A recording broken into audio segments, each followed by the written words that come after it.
Yo, what's going on, guys? Chilling outside, enjoying the sun as usual. Kids are running around like crazy. It's a good time. It's a good time. Touch some grass, right? Um, Looks like we're gonna have another good close for Bitcoin here, guys. Probably around that 102. It's like 102,900 when I looked a few minutes ago, so it's looking pretty good there. Another close above 103 would be great, but 102, nevertheless, wouldn't be much worse, to be honest with you. So I think that most likely what we're going to do is kind of build up another bull pennant in the area, in the range that we're in right now. We could see, corrections over the weekend. We could come all the way back down to around 100 to 101,000, and then wick back up and close our daily candles inside of a bull pennant on the daily time frame. That would be fine. I think it's going to be about 7 to 14 days of sideways action before we make the next leg up. Between 107 and 109,000 is my target for the next leg up. Some people think that we might go up over the weekend. I think it's going to be low volatility. I think the market's going to be on pause. A lot of markets going to be on pause, waiting to find out what happens, because today, over the 9th, 10th, 11th, and 12th, right, which is Friday, Saturday, Sunday, Monday, we have the US and China meeting in Switzerland, I believe it is. Either way, they're meeting there for this whole tariff talk thing. So I think that possibly markets are kind of waiting to see what happens with that. And I think that that negotiation is the potential for another, not even another, our first actual God candle, right? If we can come into Tuesday with Tuesday or Wednesday, whenever they release any kind of updates about what happened over the weekend between the talks with China and the U.S., if we get good news coming out of that, guys, we could see God candle mode next week, right? And if Bitcoin goes God candle mode next week, we could even break past 107 to 109 and even go higher, 115, 120, 121, right? The end of this month is going to be juicy, guys. I was anticipating about between 102 and 104 by the end of the month. We got there already, right?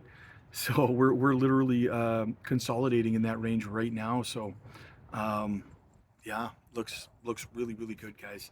God mode with the negotiations from China, and the market at this point, I believe, is also going to start pricing in a a 25 basis point rate cut for June as well, right? So, because that's what the odds are, that's what people are anticipating, is a rate cut in June. So I think that that's going to start getting priced into the market, and hopefully that doesn't change, because if it changes, then no rate cut will then counteract that and get priced into the market. So we'll see what happens for a rate cut in June. I think we will see a rate cut in June, but there is a possibility we won't, right? Because the reason I say that is because we already know that China and the US are already stimulating their economies, right? The Fed is buying bonds. China's stimulating their economy, printing money. We're starting to see the M2 money supply go up, the global M2 money supply go up. So if that happens, and we get good news this weekend, after this weekend, from the China-U.S. Trade talks, well, then markets are going to pump. And if markets are doing really, really well going into June, the Fed's going to look at the markets, and they're going to say, you don't really have to cut rates right now. Markets are looking good, right? So I think that that's a really strong possibility about what might happen there. Fed's just going to look at it if markets are good, which I believe that they will. But I still think that a lot of people are anticipating a rate cut, but if markets, so it's kind of a double-edged sword, really, right? It's a rock and a hard place. We want markets to do well going into June, but if they do well going into June, then we won't get a rate cut, most likely, right? So it's kind of funny how that works, right? Good news is bad news, and bad news is good news. But I mean, I don't think that that's going to affect the markets in too adversely, though. With all this other positive stuff going on, like I said, tariff agreements, the UK tariff agreements, that went really really well in favor of the states. These China negotiations will probably go well. But the flip side of that coin too, though, guys, you have to understand, and I always have to tell you both sides of it, right? The flip side of that coin is if those negotiations don't do well, and we get bad news on Monday, Tuesday, Wednesday, the markets are probably going to dump, right? But I'm not anticipating bad news, though, to be honest with you. I'm not. I'm anticipating some progress, right? I don't think they're going to take a step backwards. I don't think things could really get much worse in terms of the trade talks between the two countries. So that's kind of how I'm looking at it. But yeah, and if that happens, guys, going over to turning the page over to altcoins here, we're probably going to see altcoins melt up very, very nicely, guys. Very, very nicely. If Bitcoin does make that next leg up next week, we're already melting up to catch up with the price action that Bitcoin has had over this last week, right? Altcoins are going to continue to move their way up as long as Bitcoin consolidates where it is. Then by the time next week rolls around, Tuesday, Wednesday, we get some good news from Bassnet or whatever, however the hell you say his name. Then Bitcoin's going to go even higher, and altcoins are going to continue on their trajectory to the upside as well. I want these altcoins to get as high as possible before altcoin season even starts, right? Because then it's just, we're looking at the potential of where these altcoins can go based on where they are right now. But if we can get our, any given altcoin at your average altcoin up a few 100% more, 4, 5, 600% more over these next, I don't know, for the rest of the month, let's say of May going into June. Don't get me wrong. I don't think altcoin season is going to start until probably July, August, maybe even into September. So could be a little while for that, but they're going to work their way up in the meantime.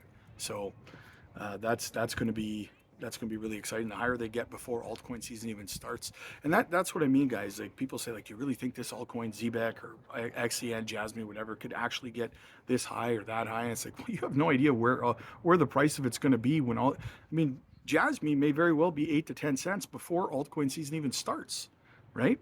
It could its next leg up is going to be like 3.5 cents to 5 cents, and once it breaks through that, the next target after that is going to be somewhere around that, somewhere around that 8 to 10 cent range, right? So if it's in that range before altcoin season even starts, guys, same thing goes for things like ZBEC. If ZBEC is like 3 to 5 cents, and Onyx Coin before, Onyx Coin could potentially be, closer to 7 or 8 cents by that time because it's already, sitting at what? I don't have it on me right now, $1.50, almost 2 cents. Yeah, 1 cent 9 or something like that. So, the point is these altcoins are going to be significantly higher than they are right now before altcoin season even starts, right? So people are basing their kind of targets on where altcoins are right now. They're going to be so much higher because, like Bitcoin is the boat that is the tide that rises all boats. I'm tired. I just got home from the gym. So yeah, altcoins are going to rise up. They're going to be at much higher prices when they actually start. And yeah, quick shout out to the channel sponsor, by the way, guys, before I forget, Decent Self-Custody Wallet.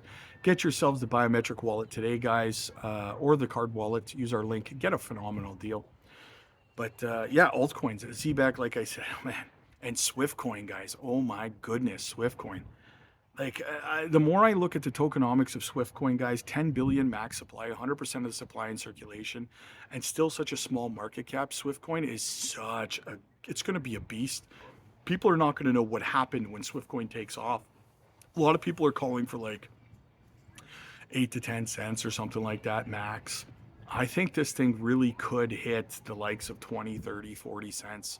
It could be a beast if it gains momentum. The tokenomics are just so good, right? So, yeah, something to think about, guys. Something to think about, right? One of my favorite projects. So anyway, guys, listen, speaking of great projects, we just dropped 2 gems over on the Patreon this week, and I'm dropping another one before this weekend is over, guys. Micro cap gems, going to do absolutely fantastic. I'm super excited about it. I've been accumulating like crazy right now before the market really starts to take off. You want to get in on these before it's too late, guys. That's the thing. So come on over. Find out what these gems are, get involved, stuff your bags before it's too late, guys. Market's only going to continue up from here, in my opinion. So get in where you fit in. I'm super jacked up about these gems. And they're narrative gems too. They're not meme coins or anything. These are solid utility plays, man. Decentralized finance, AI projects, like these things are gonna blow, man. And like, listen, we've helped 30 people on the Patreon hit seven-figure portfolios, guys. We're not messing around over there, right? Check it out for yourselves. Come aboard. If you don't like it, you can leave, no problem. But once you're there, I don't think you're going to want to leave. We have a massive community, 8 different chats buzzing 24/7, micro cap gem videos, educational content. We're live every single day over there. And on top of all that, if you need more personalized one-on-one assistance, you can schedule one-on-one coaching calls with me personally, absolutely free as a Patreon member. So check it out for yourselves, guys. The link is down below for that. Get your one-on-one coaching calls booked in. Click like if you like this video. Click subscribe if you really liked it. I'll see you guys in the next one. Touch some grass. God bless.